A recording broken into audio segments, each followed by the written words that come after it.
Sa librong ito, matututunan kung papaanong tumawag ng mga namayapa, itanong sa kanila ang nakaraan at maging ang hinaharap. Kaya nitong sabihin kung nasaan ang mga pinakakatago-tagong mga yaman. Ngunit ano nga ba ang kapalit nito? Ikukwento ko sa inyo ang pinagmulan ng itim na karunungan. Kung sa panahon natin ngayon, isa itong itinuturing nakataksilan sa relihiyon na kinabibilangan, labag na rin sa moralidad. Ngunit iba naman ang usapan, ilang libong taon na ang nakararaan. Sa salitang Ingles, ang karunungang itim ay tinatawag na necromancy. Nagmula ito sa salitang Griego na nekros at matia, na ang ibig sabihin ay ang pagtanaw sa hinaharap gamit ang mga namayapa. Ayon sa aklat na dahil nagmula ang mga namayapa sa ibang mga dimensyon, may kakayahan sila na makita ang nakaraan, ang hinaharap at maging ang kasalukuyan. Karaniwan na ang itim na karunungan ay binubuo ng ritual, mga sumpa, mga orasyon, mga simbolo. Lahat ito ay ginagamit upang tawagin ang mga espiritu. Ang mga ilan sa kasamang pamamaraan na kasama dito ay ang pagsusuot ng damit ng mga namayapa, pag-upo sa libingan nito ng ilang araw kasabay ng pag-oorasyon. Maaari din na kung saan ang mga yumao ay namamalagi nang ito ay nabubuhay pa, katulad na lamang ng tahanan nito o ang paboritong puntahan na lugar nito. Ayon sa mga ganitong libro na kung ang isang tao ay biglaan na lamang na namayapa, mayroong naiiwang enerhiya sa kanilang katawan. Dito nakuha ang idealismo na paggamit ng parte ng katawan nito bilang tulong sa pagtawag sa kanila. Sa atin dito sa Pilipinas ay tinatawag ito na ang anting-anting o ang mga bertud.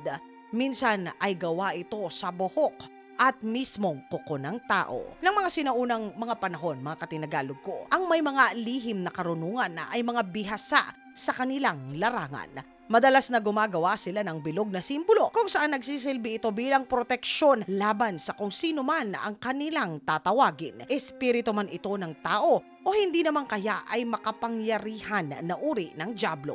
May mga kwento na ang mga tao na may lihim na kaalaman ay ginagamit ito upang makita ang mga nakatagong yaman. Samantalang ang iba naman na mga ganitong uri ng mga salamangkero ay gumagamit upang makakuha ng kapangyarihan. Ang iba naman ay naghahanap ng kasagutan, kaalaman at karunungan. Kasama na dito ay ang panggagamot, proteksyon. Ang isang kilalang halimbawa na gumamit ng ganitong libro ay ang Haring si Solomon. Mayroon naman na ang tanging layunin ay maibalik ang kanilang pinakamamahal na pumanaw, maging ito ay kanilang kaanak o ang kanilang mga kabiak. Ngunit saan nga ba talaga nagmula ang karunungang itim? Unang naitala ang karunungang ito ng sinauna pang mga panahon.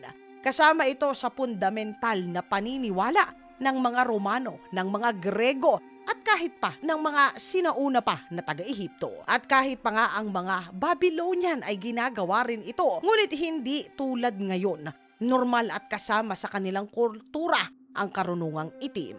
Isang halimbawa dito ay ang pagpapadala ng salot ng Panginoon sa Ehipto.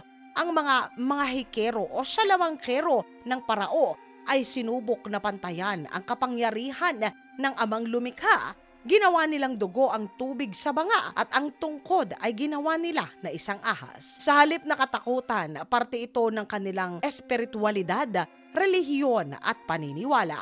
Ang isa sa pinakalumang kasulatan na nagpapatunay sa karunungang itim ay ang aklat na ang Odyssey of Homer. Sa aklat na ito, sinabihan ng babaylan na si Xerxes, itong si Odysseus, na gawin ang ritual na tinatawag na ang Nikia.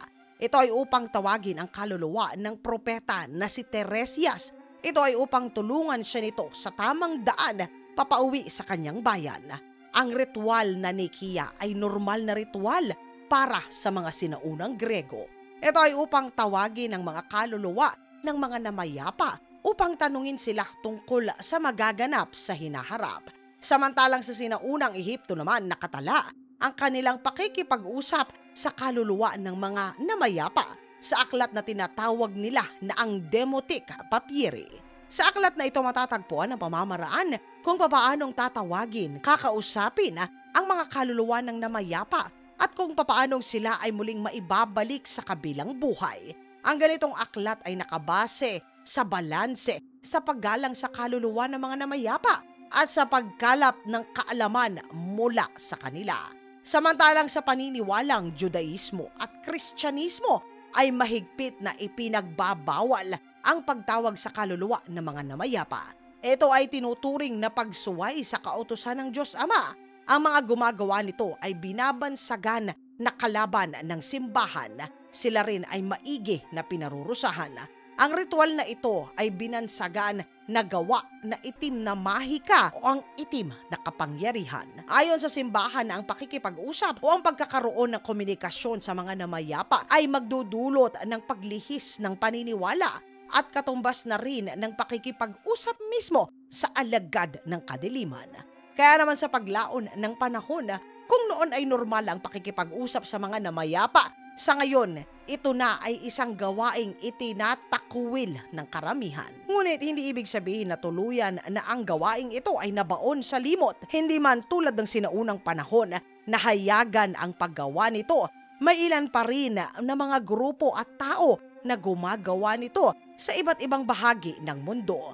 Kahit dito sa Pilipinas ay may mga tao pa rin na naniniwala sa pakikipag-usap sa mga kaluluwa at espiritu nang wala na dito sa ating mundo. Mga katinagalag ko, kung kayo po ang tatanungin at bibigyan ng tsansa, gusto po ba ninyong makausap muli ang inyong namayapang mahal sa buhay? Ano naman po ang sasabihin ninyo sa kanila? Isulat po ang inyong saloobin sa comment section sa ilalim upang sama-sama naman po na ito ay ating basahin. Mga katinagalag ko, maraming salamat po sa pagsama ninyo sa isa na namang makabuluhang segment natin sa araw na ito.